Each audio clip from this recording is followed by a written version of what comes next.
Hey, all. Before we begin today's episode, this is a reminder that we are sunsetting this podcast. So if you have any great memories, questions, comments, things that you'd like to share with us for us to share on our very last episode, which will be 150, please write in at contact@marketingmoms.co or find us on Instagram at marketingmomspodcast. We would love to hear from you and what this podcast has meant to you the last 3 years, as we know that it's meant a lot to us. So today's episode is actually about partnering with a friend, which I think we have some great tips and tricks and things that we have found partnering with a friend, and can hopefully help you if you kind of decide that you want to do that in the future. So let's get into it. Balancing building a successful business and being a superstar mom is hard, and yet, in today's digital world, it's more common than ever. The question becomes, how do we successfully grow a business and children at the same time? Join us for a candid conversation as we share our insights into marketing and motherhood. I'm Angela Reeder. And I'm Jessie Valle. Welcome to the Marketing Moms Podcast.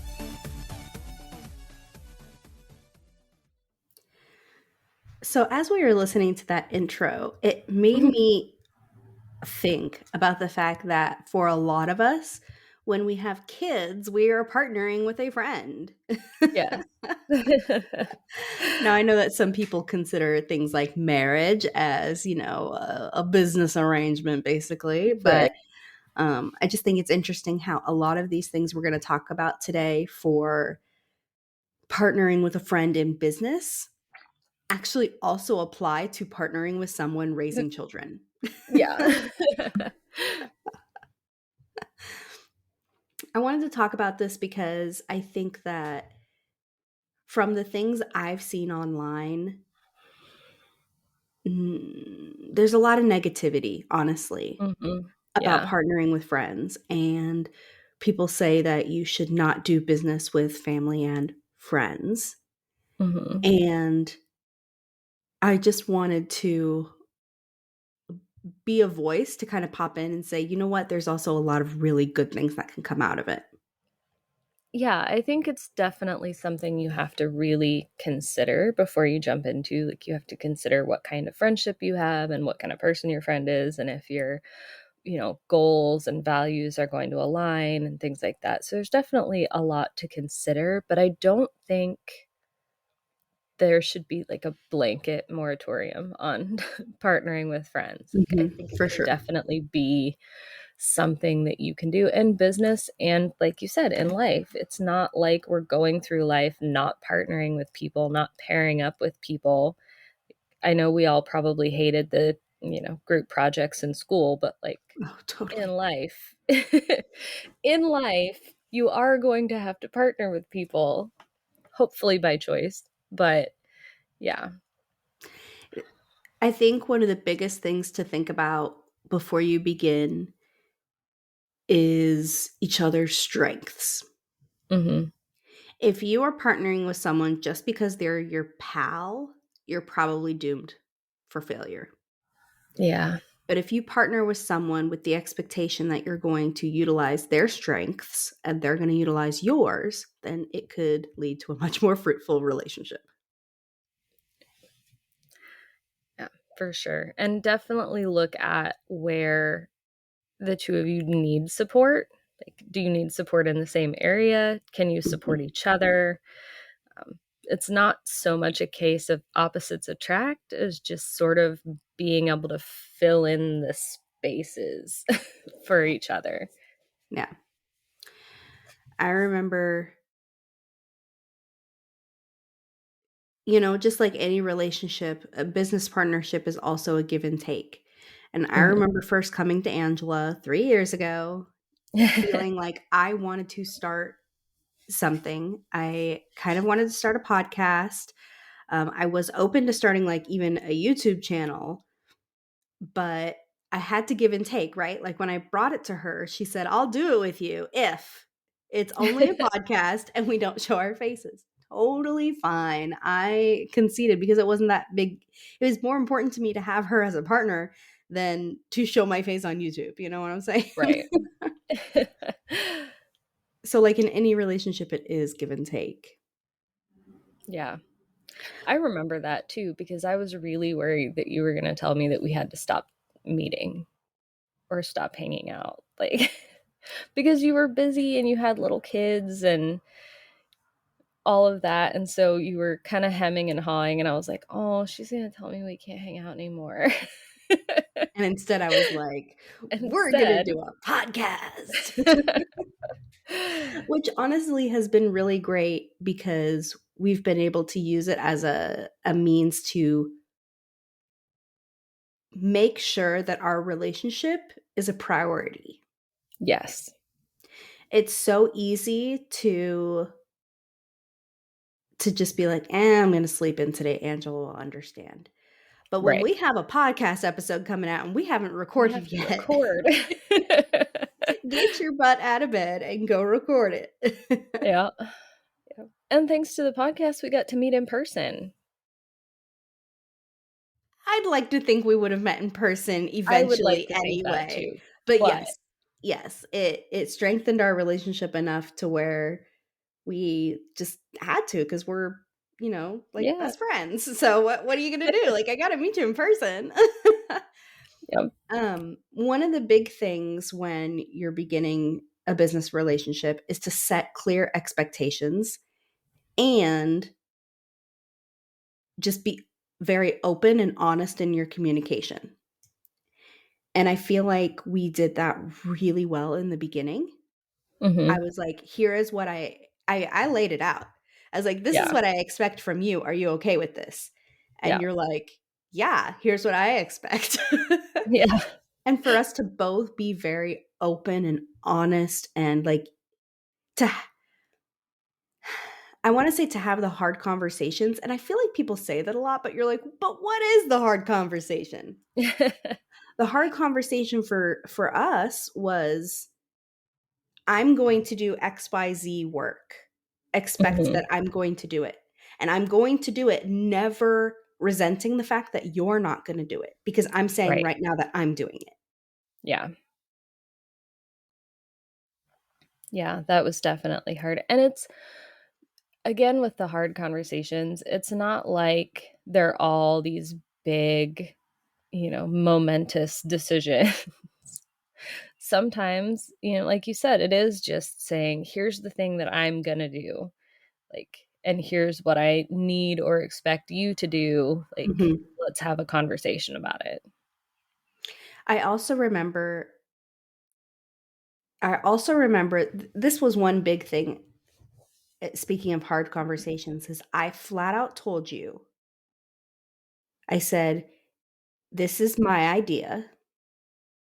If it ever comes down to the fact that I'm doing more work by choice in the podcast relationship, I will not feel resentful towards you for what I'm placing on myself. Yes. Yeah. And that was big because I know that for some people, the more work they do and they feel like their partner isn't pulling their weight, they start to get resentful. And I Mhm. flat out said from the beginning, there is a good chance because of my personality, I'm going to take on more. But just know that I'm saying right now, I refuse to feel resentful towards you because I decided to take on more. That's not Right. your problem. That's my problem. Yeah. Well, and I think that is also a decision that has to be made when you're working with friends is what are you going to be able to do without feeling resentful toward the other person? Like, Mhm. because some of us have personalities where they're going to take, like Jessie, like where we're going to take on a lot of, especially the organizational stuff. Jessie's amazing at organization and project management and keeping things on track. Um, and mostly she just asked me to show up and talk. Now there are things that Angela handled. She handled a lot of the social media and making sure that posts were going out and taking our episodes and putting them on the blog. Things like Mhm. that I never touched because she claimed it and then I just expected it to be done. Yeah. But we also Yeah. never stepped on each other's toes. Because I knew she was handling it, I didn't step on her toes. She openly offered, say, hey, as long as I'm not posting something else on social media, you can fill in any of the gaps. Go for it. Hmm. That was totally fine. But I never took over her jobs, basically. I never Right. took over her tasks, and she never took over mine. We just respected the fact that this is what you've claimed to do, and I'm going to trust that you're going to do it. Yeah. Yeah. I think the clear that's, I think, the most important thing if you're going to partner with a friend is having that clear communication. And it is hard. It's hard to have those conversations. It's hard to have other conversations like the one we had to have when we decided to sunset the podcast. Mm-hmm. Because, you don't want to hurt people's feelings, but you also don't want to get to the point where you're feeling resentful or Mm-hmm. you're not enjoying the thing. That was the other thing Jessie and I went into it, was that we were both going to do it as long as we were both enjoying it. Mm-hmm. Um, And which we go for it. Yeah. I would say, I'm going to be honest, I thought the podcast would end because one of us got bored with it or wasn't enjoying anymore. And that is not why, No, that is no. not how that ended up going. I mean, we'll talk more about that on the last Yeah. episode, but yeah, no, I think something else that was huge for us throughout the last 3 years was also, it's not just setting and being openly communicative at the beginning. You have to have open communication throughout the entire business relationship. Yes. Yeah. So there were times where we talked about different ways to monetize. Do we want to bring on guests? Do we want to try this and that? And what happens if it fails? What happens if it succeeds? How much, like, are we willing to prioritize extra time? Mhm. Do we need to prioritize less time? Right. Um, we had to continually have those conversations, especially because there are two of us in Mhm. it, and we're both going through different things in our lives and our businesses. Yeah, that was the next thing I was going to say, is it's important to remember that just like our lives have seasons, our friends' lives have seasons. And so it's not always going to line up exactly. Your free and productive season is not always going to line up with your friend's free and productive season. And there's going to be times that, like Jesse said, you have to drag yourself out of bed to record the podcast because it has to be done.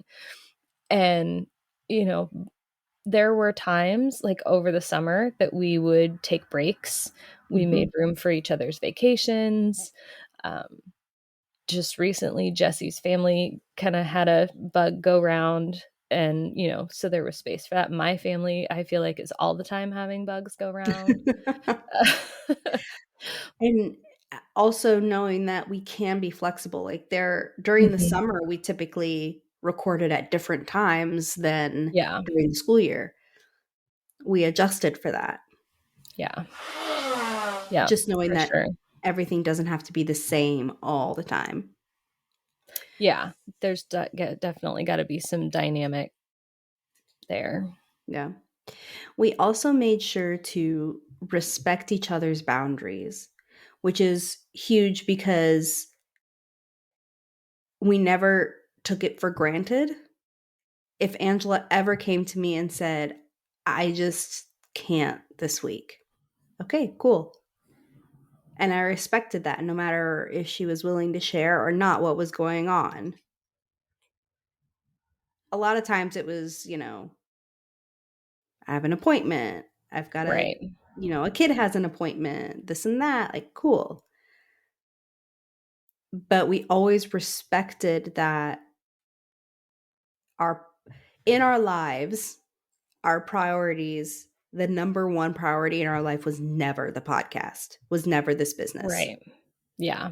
And we were, again, open and honest and set that Mhm. clear expectation up front. Yeah.